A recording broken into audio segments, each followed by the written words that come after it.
దేవుని నామానికి స్తోత్రాలు. ఈ యొక్క సమయంలో ఒక వాక్యం చదువుదాం. మొదటి కొరింథీ 10వ అధ్యాయము 31వ వచనం.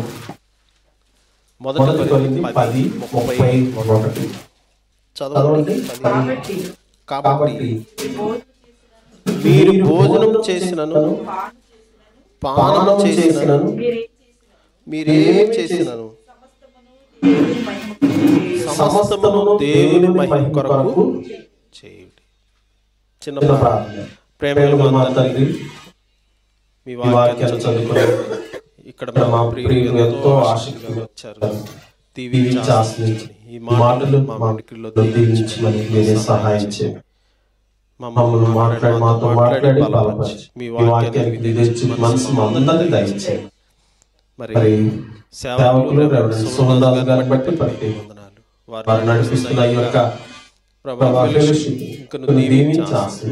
అంచెలంచెలుగా అభివృద్ధిని ఆయన మేము చూడడానికి సహాయం చేయండి. రాబోయే నెలలో గొప్ప సంఘంగా మేము చూడడానికి సహాయం చేయండి. యేసు నామములో స్తుతిస్తూ ప్రార్థిస్తున్నాము తండ్రి. ఆమేన్. ప్రభువునందు ప్రియమైన దేవుని బిడ్డలారా, ఇక్కడ మనం చదువుకున్న వాక్య భాగంలో మీరు ఏమి చేసినాను అనే మాట మనం చూస్తాం. తర్వాత ఇంకొక మాట మనం చూస్తే కొలస్సీలు మరి 3వ అధ్యాయము 23-24. కొలస్సీ 3:23-24 చూడండి.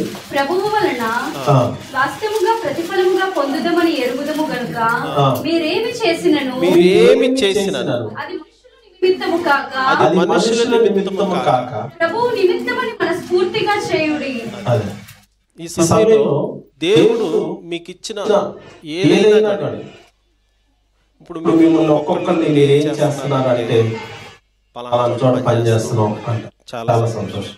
కొంతమంది ఏం చేయలేదండి, హౌస్ వైఫ్ అని అంటారు, చాలా సంతోషం. ఈ భూమి మీద గొప్ప పని ఏంటంటే తెలుసండి, ఒక హౌస్ వైఫ్. మీరేమంటే ఏం చేయలేదండి, మేము ఇంట్లోనే ఉంటాం, ఏంటో అదేదో ఒక నీచమైన తక్కువ పనిలాగా చెప్తారు. అసలు ఒక గృహిణిగా దేవుడు పెట్టాడంటే అది ఎంత విలువైనది తెలుసా? బిల్లీ గ్రహం గారి భార్య పేరు రూత్ గ్రహం గారు. ఆమె తన వంటగదిలో అంట్లు తోముకునే స్థలంలో, అంటే దాని భాషలో షింక్ అంటారు కదా, ఆ షింక్ దగ్గర ఆమె రాసుకున్న వాక్యం ఏంటంటే, ఇక్కడ ప్రతిరోజు 3 సార్లు దేవుని ఆరాధించబడు. అంటే ఏంటి? 3 సార్లు ఆమె అంటుతో ఉంది వంటగదిలో. ఆమె చేసే పనిని ఆమె ఎలా ట్రీట్ చేస్తుందంటే 3 సార్లు ప్రతిరోజు ఇక్కడ దేవుని ఆరాధించబడును, లేదా దేవునికి స్తుతి ఆరాధన జరుగుతుంది అని. సో నేను చెప్పేది ఏంటంటే, మీరు ఏమి చేసినా అది గృహిణిగా ఇంట్లో పనులైనా, లేదా పిల్లలకి డైపర్ మార్చడం, లేదా పెద్దవాళ్ళు ఉంటే వాళ్ళకి చాకిరీ చేయటం, ఇంట్లో ఏ పనైనా వాషింగ్ మిషన్ లో బట్టలు వేయటం, ప్రతిదీ కూడా మనం ఏమని ఆలోచించాలి. మీరు ఏమి చేసినా ఎవరి నిమిత్తం చేయాలంటే చూడండి, మనుషులు కాక మీరేమి చేసినను అది మనుషుల నిమిత్తము కాక ప్రభు నిమిత్తమని మనస్ఫూర్తిగా చేయుడి. మీరేమి చేసినను, ఇది కొద్దిగా అర్థం చేసుకోవడం మనకు కష్టమే. పరిచర్య అంటే పాటలు పాడటం, వాక్యం చెప్పడం, సాక్షి చెప్పడం, కరపత్రాలు పంచడం, సంఘంలో సంచేసుకునే అది కాదండి. అందుకనే పౌలు గారు అంటాడు, 2 కొరింథీ 4:1 2 కొరింథీ 4:1 అంటాడు. కాబట్టి ఈ పరిచర్య పొందినందున కరుణింపబడిన వారమై. కాబట్టి దేవుడు మీకు ఏ పరిచర్య ఇచ్చాడు, అది చిన్న పనైనా పెద్ద పనైనా, ఇంట్లో పనైనా, లేకపోతే కొంతమంది సాక్ష్యాలు చెప్తున్నారు, ప్రాజెక్ట్స్ కోసం ఎదురు కొంతమంది బెంచ్ మీద ఉన్నారు, లేకపోతే ఇలాగా అది ఏదైనప్పటికీ, కొంతమంది వెయిటింగ్, అది ఏదైనప్పటికీ కూడా కరుణింపబడిన వారం మనం అది గ్రహించాలి. ఇక్కడ పౌలు గారు అంటాడు, మేము ఈ పరిచర్య పొందినందున. కనుక ఈ మధ్యాహ్నకాల సమయంలో దేవుడు ఒక్కొక్కరిని ఒక్కొక్క రీతిగా ఆయన అంచె పెడతాడండి. ప్రతి వాడు తన తన వరుసలోనే బ్రతికింపబడు. అంతేగాని నేను అదేంటి నాకేంటి ఆ జాబ్ రాలేదు, లేకపోతే నేనేంటి అలా లేను, నేనేంటి సంపాదించలేదు అని అంటే కొన్ని విషయాలు మనం అనుకోవడం మంచిది, కొన్ని గోల్స్ విషయంలో కానీ ఇతరులతో కంపేర్ చేసుకుని, లేదా దేవుడు నాకు ఏమేమి లేదేంటి, దేవుడు నాకు ఇంత అన్యాయం చేశాడేంటి అని అనుకోవటం దానంత బుద్ధిహీనత కొట్టలేదండి. కాబట్టి ప్రతి వారు తమ తమ వరుసలోనే బ్రతికింప. ప్రతి ఒక్కరికి దేవుడు ఒక స్థితి ఇస్తాడండి. అయితే కలిగి ఉండడం మరి దేవుని ఆశీర్వాదం కాదా? దేవుడు ఇస్తాడు, కానీ తగిన కాలం ముందు దేవుడు ప్రతి ఇస్తాడు.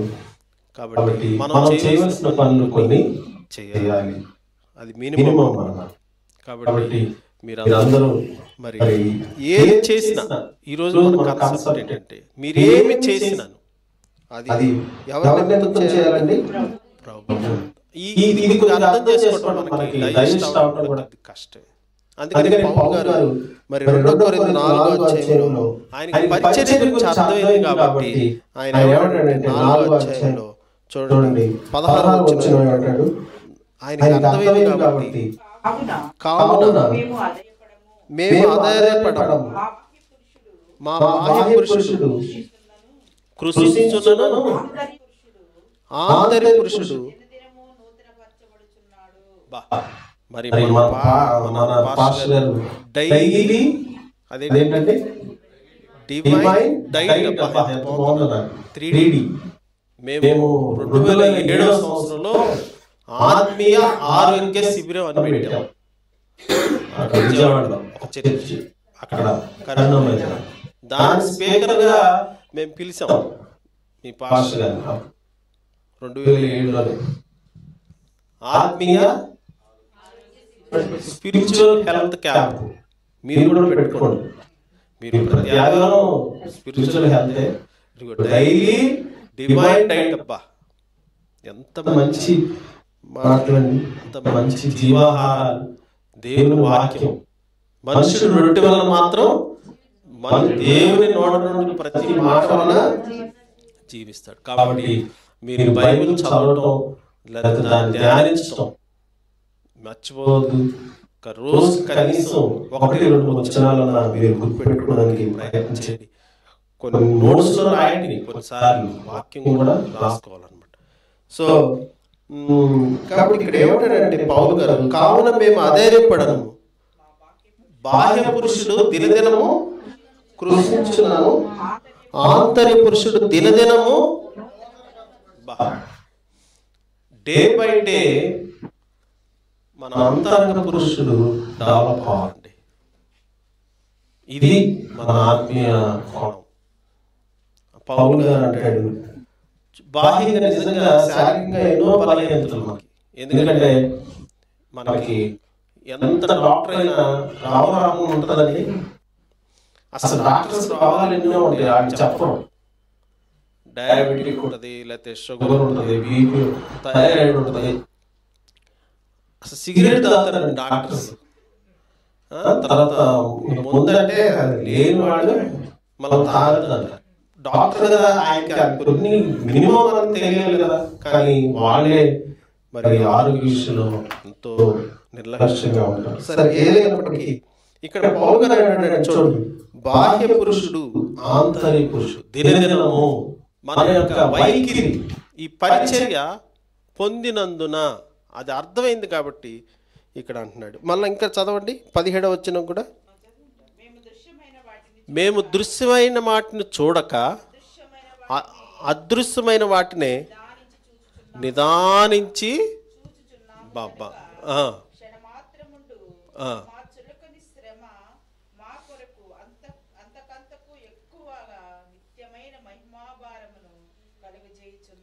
బాబా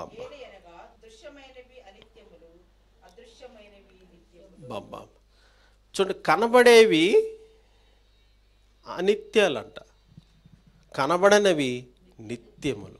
ఇది మనకు కొద్దిగా అర్థం అవటం కొద్ది కష్టమే. మనకు కనపడేదంతా కూడా కొద్దిగా ఒక ఎక్స్పైరీ డేట్ ఉందన్నమాట. కనబడనది ఏమి లేదు, వాటికి ఎక్స్పైరీ డేట్ లేదు. సో ఇప్పుడు మనలో కనబడింది ఏంటంటే దేవుడు మనలో ఆత్మను పెట్టాడండి. ఇప్పుడు ఉదాహరణకి నేను చనిపోయాను అనుకోండి, నన్ను ఒక బాక్స్లో పెడతారు. అప్పుడు రెవరెండ్ సోనరాజు గారు వచ్చేమంటారు, అయ్యో ఇప్పుడు వరకు మనతో మాట్లాడినా మరి అన్నయ్య నాగేశ్వరయ్య మనల్ని విడిచి వెళ్ళిపోయారు అంటాడు. మరి పడుకున్నది ఎవరు? ఇది ఒక మట్టి, ఈయన ఒక బ్రదర్, ఈయన కాసేపట్లో మనం మట్టిలో కలిపేస్తాం. కానీ విడిచి వెళ్ళిపోయింది ఎవరు? ఆత్మ. చనిపోయిన తర్వాత ఆ పదం వాడుతున్నాం, కానీ బతికుండగానే మనం ఒక వ్యక్తిని చూచినప్పుడు ఇది దేవుని ఆత్మ అని మనం గ్రహించాలి. అందుకని ఇక్కడ పౌలు గారు అంటాడు, చూడండి, దృశ్యమైనవి అనిత్యములు, అదృశ్యమైనవి. దీని మీద రాజబాబు గారు కూడా ఒక చక్కటి పాట, దృశ్యమైనవి అనిత్యములు, అదృశ్యమైనవి నిత్యములు, అదృశ్యమైనవి చూడ నా అతిశయమే పాడ, నా అతిశయమే పాడ. ఎన్నో దీవెనలున్నా నాలో ఉన్న నీకే మహిమ. కనుక ప్రభునందు ప్రియమైన దేవుని బిడ్డలారా, పౌలు గారి యొక్క వైఖరి మనం ఆలోచిస్తున్నాం. ఆయన కాబట్టి ఈ పరిచయం పొందినందున కరుణింపబడిన వారమై అధైర్యపడము. మనకు కూడా అర్థమైతే మనం కూడా మరి నిదానించి చూస్తాం. ఏంటి ఆఫ్టర్ డెత్? బైబిల్ ఏం చెప్తుందంటే ఈ యొక్క క్రిస్టియానిటీ అంటే అసలు ఏంటంటే ఆఫ్టర్ డెత్, అసలు బియాండ్ డెత్, మరణం తర్వాత ఒక జీవితం ఉంది. మొత్తం మాట్లాడేది ఇదే. మనం ఇక్కడ గురించి ఇక్కడ మనం వయసు, బైబిల్ ప్రకారం వయసు ఉంటే 70 సంవత్సరాలు, అధిక బలం ఉంటే 80 సంవత్సరాలు. ఈలోపు ఎన్నో ఆయాసం పాయాసం దుఃఖాలు ఇవన్నీ మామూలు. కాబట్టి పౌలు గారు నిదానించి చూచాము అదృశ్యమైన వాటిని. కాబట్టి తర్వాత మా చులకని శ్రమ, మరి రెవరెండ్ సోమనాథ్ గారి జీవితంలో కూడా ఎన్నో శ్రమలు, ఎన్నో కష్టాలు, వాటన్నిటిని దేవుడు మరి తప్పించుకుంటా దేవుడు ఈ స్థితిలో వారిని నిలబెట్టాడు. నిజంగా వారి యొక్క జీవితం బట్టి నేను ఎంతగానో దేవుని స్తుతిస్తున్నాను. కాబట్టి మధ్యాహ్న కాల సమయంలో మనం కూడా ఇలాంటి వైఖరి కలిగి ఉండాలని దేవుడు కోరుకుంటున్నాడు. అంతేకాకుండా నేను ఈ మధ్య పౌలు యోగా అనే మాట చెప్పాను. పౌలు యోగా మా ఆంధ్రప్రదేశ్లో జూన్ 21న యోగాంధ్ర అని ఒకటి పెట్టారు వైజాగ్ బీచ్లో, గిన్నీస్ బుక్లో ఎక్కింది. మరి పౌలు గారు కూడా ఒక యోగా చేశాడు. పౌలు గారు యోగా అదేంటంటే చూడండి, 24వ అధ్యాయం 16వ వచనం, అపొస్తలుల కార్యాలు 24:16 ఏమంటాడు ఇక్కడ? ఈ విధమైన నేనును దేవుని ఎడలను మనుషుల ఎడలను మనస్సాక్షి నిర్దోషమైనదిగా ఉండునట్లు అభ్యాసము చేసుకొనుచున్నాను. లెక్కల మేషాలు చెప్పారు కదా, నిజంగా నేను అభ్యాసం 1, అభ్యాసం 2 అలా చెప్పేవాడు లెక్కలో. ఈయన పౌలు గారి అభ్యాసం ఏంటంటే ఎల్లప్పుడు అంటే అర్థం ఏంటి? 24x7 అన్నమాట. 1 దేవుని ఎదుట, 2 మనుషుల ఎదుట. ఎల్లప్పుడు తన మనస్సాక్షి ఎలా ఉంచుకోవాలంట చూడండి. ఎప్పుడైతే పౌలు గారికి తన యొక్క స్థితి అర్థమైందో, పరిచర్య అంటే ఏంటో అర్థమైందో, తను మాట్లాడుతున్న మాటలు మరి ఆ పరిచర్య విలువలు అర్థమైంది. కాబట్టి ఈ యొక్క పరిచర్య దేవుడు ఇక్కడ ప్రారంభించాడు. దేవుడు మీకు ఇలాంటి సేవకుడిని మీరు కలిగి ఉన్నందుకు నిజంగా మీరు అందరూ అదృష్టం. ఇలాంటి కాపరిని మీరు కలిగి ఉన్నారు. ఇంకా పౌలు గారు చాలా విషయాలు మాట్లాడుతుంటాడు ఇక్కడ 5వ అధ్యాయంలో. మరి మొదటి నుంచి కూడా మనం చూస్తే మనందరం కూడా మరి శరీరం అనేది ఒక గుడారం స్వల్పమైంది అంటాడు. దేవుడు మనలో ఆత్మ అనే సంచకరం పెట్టాడు అంటాడు. తర్వాత మనం విశ్వాసం వల్ల ఏదైనా కార్యం చేయాలంటాడు. తర్వాత 9వ వచనంలో మనం చూస్తే 2 కొరింథీ 5:9 దేహమందున్నను దేహము విడిచినను ఆయనకి ఇష్టమై ఉండవలనని పౌలు గారి వైఖరి మనం ఈరోజు మాట్లాడుతాం. పౌలు గారి యొక్క మనస్సు, ఆయన యొక్క జీవిత విధానం చాలా విషయాలు చెప్తాడు. ఒకటి బాహ్య పురుషుడు అంటాడు, అంతరంగ పురుషుడు అంటాడు. ఇక్కడేమో మరి మన అందరం ఒక గుడారం, భూమి మీద గుడారం అంటాడు. ఇది 5వ వచనం మీద చదవండి. తర్వాత 5వ అధ్యాయం తర్వాత ఆత్మ దేవుడు మనలో పెట్టాడు. చూడండి, అది గుర్తుపెట్టుకోండి. మనిషి 3 భాగాలు. ఒకటి శరీరము, 2 ప్రాణము, 3వది ఏంటంటే చనిపోయినప్పుడు ఆత్మకు చావు లేదు. ఆత్మకి ఏమి లేదండి, ఉంటే నిత్య లేదా నిత్య జీవం. ఎవరు సూచించారండి? స్వయంగా యేసుప్రభువు వారే చెప్పారు. ధనవంతుడు, లాజరు, పేద లాజరు అని మనం పేరు పెట్టాం కదా. ఇద్దరు చనిపోతారు. ధనవంతుడు ఎక్కడికి వెళ్ళాడండి? అక్కడికి వెళ్ళి, నరకానికి వెళ్ళి అక్కడ సువార్త చేస్తాడు. అయ్యో నా సహోదరులు ఇక్కడ రాకూడదు, నా సహోదరులకి వెళ్ళండి అని అంటాడు అక్కడి నుంచి. మరి ఇక్కడ దరిద్రంగా బతికిన లాజరు, పేద లాజరు ఎక్కడికి వెళ్ళిపోయాడండి? చనిపోయాడు. పరలోకానికి వెళ్ళిపోయి ఆయన చిటికిన వేళ్ళతో ఒక్క చుక్కంట, అంటే ఎంత దాహం ఉంటే ఆయన అలా అడిగాడు. చూడండి, ఎందుకంటే మనకి పరలోక నరకం గురించి ఇంకేం అర్థం అవ్వాలంటే ఇంకేం కావాలండి మనకి. కనుక ఒక్కసారి మనం ఆలోచిద్దాం. నిజంగా మనకు అర్థమైంది నరకం అంటే ఏంటండి? ఒక అరగంట ఏదో కాలిపోతాం, ఒక పావు గంటలో ఏదో అయిపోతుంది, పోతే పోయి అని అనుకుంటున్నారా? నరకం అంటే ఏంటి? అగ్ని. ఇది కూడా మనకు అర్థం కాదు. మేము యవనస్తుల కొరకు, అందరి కొరకు సినిమా వేసాం, బర్నింగ్ హెల్ అని, మండుచున్న నరకం. మీరు కూడా వీలుంటే చూడొచ్చు, మీకు రోజు చూపిస్తారు. ఆ సినిమా వేసినప్పుడు ఒక మంచి యవనస్తుడు ప్రశాంత్ అని రక్షణ పొందాడు. ఈ రోజు మిషనరీగా FBBలో పనిచేస్తున్నాడు. ఆయన మొన్న కలిసి, అన్నా నేను ఆ సినిమా చూశాను, మండుచున్న నరకం, బర్నింగ్ హెల్, నేను రక్షణ పొందాను అని ఈరోజు FMPBలో మిషనరీగా పనిచేస్తాను. కాబట్టి ప్రభువునందు ప్రియమైన దేవుని బిడ్డలారా, మనకి అసలు ఈ బేసిక్ థింగ్స్ అర్థమైతే పౌలు గారి యొక్క వైఖరి ఏంటంటే, ఈ వైఖరి ఒకటి మరి దృశ్యమైనవి, అదృశ్యమైనవి, బాహ్య పురుషుడు, అంతరంగ పురుషుడు అంటాడు. తర్వాత ఎల్లప్పుడూ మనస్సాక్షి నిర్దోషమైనదిగా ఉంటున్నాడు. తర్వాత ఇక్కడైతే మరి భూమి మీద మన గుడారం 5వ అధ్యాయం 1 నుంచి మీరు చదవండి. ఇంటికి వెళ్ళిన తర్వాత మన దేవుడు మనల్ని ఆత్మను పెట్టాడు, ఏదైనా విశ్వాసం చేయాలంటాడు. 9వ వచనంలో కావున దేహమందున్నను దేహం విడిచినను ఎవరికి ఇష్టంగా ఉండాలండి? దేవునికి. దేవునికి ఇష్టం ఏంటండి? అంతటా అందరూ.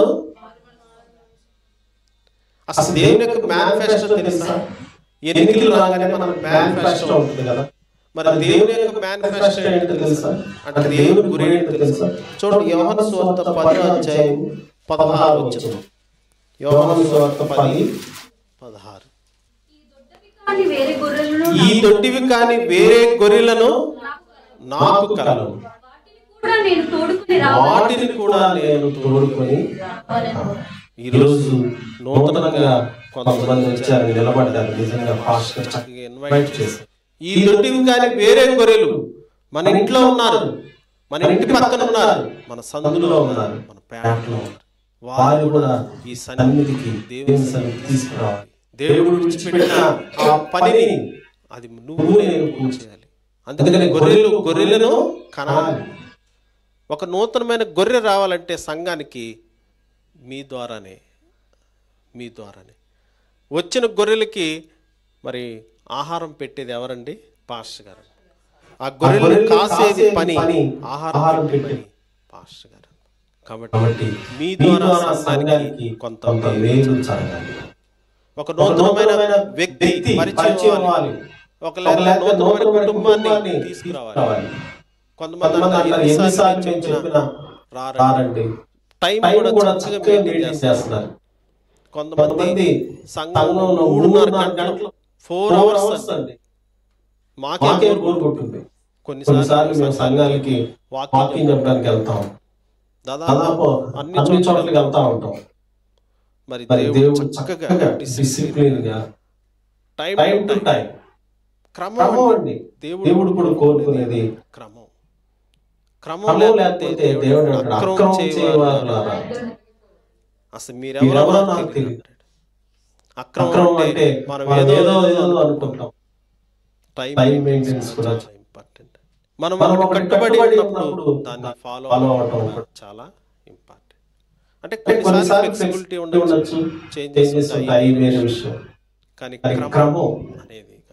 అందుకని పౌలు అంటాడు 9వ వచనంలో, కావున దేహమందున్నను దేహం విడిచినను ప్రభువుకి ఇష్టమై ఉండవాలని మిగుల. 10వ వచనం చదవండి. తాను జరిగించిన క్రియల చొప్పున అది మంచివైనా సరే చెడ్డమైనా సరే దేహముతో జరిగించిన వాటి ఫలమును ప్రతి వాడును పొందుట మనమందరము క్రీస్తు న్యాయపీఠము ఎదుట ప్రత్యక్షము కావాలేను. ఒక రోజున మనందరం కూడా ఒక సుప్రీం కోర్టు, ఒక కోర్టులో నిలబడాలంటే ఇక్కడ పౌలు గారు ఏమంటాడంటే మీరందరూ అట్లా ఏమంటాడు, మనమందరం అంటే ఇంక్లూడింగ్ ఆయన కూడా. అంటే ఇక్కడ పాస్టర్స్ కి, బిషప్స్ కి, లేకపోతే రెవరెండ్స్ కి ఏమన్నా ఉందండి? మనమందరం కూడా ఒక రోజున క్రీస్తు నాయకుడు. అందుకని ఏం చేస్తాడు? 11వ వచనం, కావున ప్రభు విషయమై బైబిల్ ఎరిగి. ఆదిపట్లలో రెవరెండ్ సుమన్ గారు ఏం చేస్తున్నారు? ప్రతి ఆదివారం 3 ఆరాధనలు ఎందుకు పెడుతున్నారు? ప్రతి సెకండ్ సాటర్డే, ప్రతి ఫ్రైడే ఏం జరుగుతుంది ఇక్కడ? ఇదిగో ఇది జరుగుతుంది. కావున ప్రభు విషయమై బైబిల్ ఎరిగి మనుషులను దేనికంటే ప్రేరేపణ? అమ్మా ప్రభువును నమ్ముకోండి. అదృశ్యమైన వాటిని చూడండి, పైన ఉన్న వాటిని చూడండి, మీ మనసులో పైన ఉన్న వాటి అంతా పెట్టండి. ఇదిగో ఈ లోకంలో కూడా టెంపరరీ, తాత్కాలికం. ఈ శ్రమలు తాత్కాలికం, ఈ శోధనలు తాత్కాలికం. సో ఇక్కడి నుంచి మీరు ఏమి నేర్చుకోవాలంటే మీ వైఖరి మారిపోవాలి. కావున మేము ప్రభు విషయమై బైబిల్ ఎరిగి మనుషులను ప్రేరేపిస్తున్నాం. ఇదండి పరిచర్య. ఇది పరిచర్య. అంతేకాక పౌలు పరిచర్య మనం చూస్తే చూడండి, అపోస్తలుల కార్యాలు 20వ అధ్యాయం 20వ వచనం చూస్తే, అపోస్తలుల కార్యాలు 20 మరి ప్రయోజనకరమైన ఏది దాచుకొనక బహిరంగముగాను ఇంటింటను. చాలా ప్రయోజనకరమైన ఏది దాచుకొనక బహిరంగముగా, అంటే పబ్లిక్, ఇంటింట, హౌస్ టు హౌస్. సేవకుడు రావాలి, ఆహ్వానించాలి సేవకుని ఇంటికి. ఎందుకంటే వారి ప్రార్థనలే మనకి దీవెనలు. వారి అడుగు పెడితేనే మన ఇంట్లో ఆశీర్వాదం. కనుక దయచేసి మీరు ఇంకా పౌలు గారు పరిచర్య మనం 21వ చూడండి. కావున నేను 3 సంవత్సరములు రాత్రింపగళ్ళు కన్నీళ్లు విడుచుచు ప్రతి మనుషునికి బుద్ధి. ఇది నాకు అర్థం కావట్లా. ఎన్ని సంవత్సరాలండి? కొద్ది మంది అన్నారు అక్కడ. కొన్నిసార్లు పాస్టర్ గారు ఫోన్ చేస్తే ఏం చెప్పరు, అబద్ధాలు చెప్పేస్తాం. పాస్టర్ గారికి ఎప్పుడు కూడా అబద్ధాలు చెప్పడం, నిజమే చెప్పాలి. ఏ సమస్య ఉన్నా సేవకు నుంచి ఇచ్చాం. చూడండి పౌలు గారు అంటాడు 3 సంవత్సరములు కన్నీళ్ళు విడుచు. అంటే పౌలు గారు ఎన్ని లీటర్లు కార్చాడు కన్నీరు. ప్రతి మనిషికి మానక బుద్ధి. అంటే ఎన్నిసార్లు చెప్పి చెప్పి చెప్పి అయ్యా ప్రభు నమ్ముకోండి, ప్రభువులో ఎదగండి, ప్రభు ప్రార్థన చేసుకోండి, ప్రతిరోజు కుటుంబాలను పెట్టుకోండి అన్నమాట. ఇదే పని కదా సేవకుని పని. కనుక చూడండి వైఖరి, పౌలు గారి యొక్క వైఖరి. కనుక ఈ మధ్యాహ్న కాలంలో మనం కూడా ఏదో మనం ఏదో పని చేసుకుంటున్నాం, మన పని ఎవరు గుర్తిస్తారులే, మనం చాలా చిన్నవాళ్ళం, చాలా తక్కువ జీతం, చిన్న జీతం అని మీరు అండర్ ఎస్టిమేషన్ చేసుకోకూడదు. ప్రతి ఒక్కరికి దేవుడు అభివృద్ధి ఇస్తాడు, ప్రతి ఒక్కరిని దేవుడు ప్రేమిస్తాడు. ఎందుకంటే అసలు మీరు భూమి మీద పుట్టడంతోనే దేవుడు నాయకులు. ఎందుకంటే దేవుడు మనలో పెట్టిన ఆత్మ ఇది నశించిపోయింది. ఈ ఆత్మ దేవునికి ఉండాలని దేవుని కోరిక. అందుకనే దేవుడు ఈ సువార్తను నీకు వినిపింపజేశాడు. ఈ సంఘంలో నువ్వు కాళ్ళు పెట్టేందుకు దేవుడు చేశాడు. వాటికి నువ్వు ఎక్కడ షాపింగ్ మాల్లోనో లేకపోతే ఎక్కడో దుర్గం చెరువు దగ్గర అటు ఇటు చక్కర్లు పడతా ఇక్కడ ఎన్నో సైట్ సీయింగ్ ఉండే కదండి ఉండేవాడు. సత్యము ఎరుగక ఎందరో నశించిపోతున్నారు. కానీ ఆ సత్యం నీ దగ్గరికి వచ్చింది, నీ దగ్గరికి వచ్చింది, నీ హృదయం దగ్గరికి వచ్చింది, నీ ఇంట్లోకి వచ్చింది, నువ్వు కూడా దేవునిలోకి వచ్చావు. దేవుని స్తోత్రం, హల్లెలూయా. కాబట్టి మన వైఖరి మారాలి, మన వైఖరి మారాలి. చివరిగా నేను ఒక మాట చూపించి పాస్టర్ గారిని చూస్తుంటే ఒక వాక్యం గుర్తుకొచ్చింది. ఆ వాక్యం చదువుతా మీరందరూ కూడా అలాగే ఉండాలనుకుంటున్నారు. అదేంటంటే చూడండి, మొదటి దినవృత్తాంతాలు 12వ అధ్యాయం 22వ వచనం. దావీదు దండు దేవుని సైన్యము వలె మహా సైన్యమగునట్లు ప్రతి దినమున అతనికి సహాయం చేయువారు. మీరందరూ ఎవరండి? సువర్ణరాజు గారు దండు అన్నమాట. నాకు ఎంత బాగుందో అన్నమాట. ప్రతి ఆదివారం అక్కడ ఏముందండి? సరే ఈ రోజుల్లో మనకు కుదరదు అనుకోండి, కనీసం ప్రతి ఆదివారం సేవ చేయండి. మరి చెప్పారు, పరిచయం ప్రోత్సహించండి. మరి దేవుడు ఇస్తాడు. దేవుడి మాటలు మనం ఇంట్లో గాక. ప్రార్థన దయచేసి ఒక్కసారి మీరేమి చేసిన అది మనుషుల నిమిత్తం కాక ప్రభువు నిమిత్తం మనస్ఫూర్తిగా చేయండి. ప్రభు మహిమ కోసం చేయండి. అది పనైనా చిన్నదైనా ఇంట్లో పనైనా, అది ఇంట్లో మాసి పనైనా లేక ఏదైనా నన్ను ప్రభు చూస్తున్నాడు, దేవుడు నాకు ఇచ్చాడు ఈ ఆధిక్యత అని మనం దేవుని స్తుతించాలి, ప్రార్థించాలి. పౌలు గారి యొక్క వైఖరి మనం కలిగి ఉండి మనం ప్రేమగా మాట్లాడే దయగల దేవా, ఈ రోజు మమ్మల్ని ఈ యొక్క రాక్ చర్చి ఆదిపట్ల క్రీసియస్ ప్రాంతంలో తీసుకొచ్చారు. నిజంగా మేము ఎంతో ఆనందించడానికి చక్కటి చక్కటి స్తుతి ఆరాధనలో పాల్గొనడానికి వాక్యం ద్వారా బలపరిచారు. నిజంగా మేము చేయవలసిన పనులు మాకు మరొకసారి గుర్తు చేశారు. అలాగే ఈ సమయంలో చేశారు. అవును ప్రభా, మేము వైఖరి మారాలి. అదృష్టమైన వాటిని చూస్తున్నట్లుగా మా కన్నులు తెరవండి ప్రభా. తండ్రి మరి లిమిటెడ్ మాకు వద్దు నాయనా.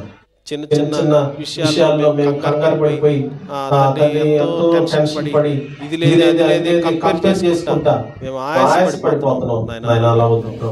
అదృష్టమైన వాటిని చూచి మేము దినదిన నూతనపరచబడడానికి సహాయం చేయండి.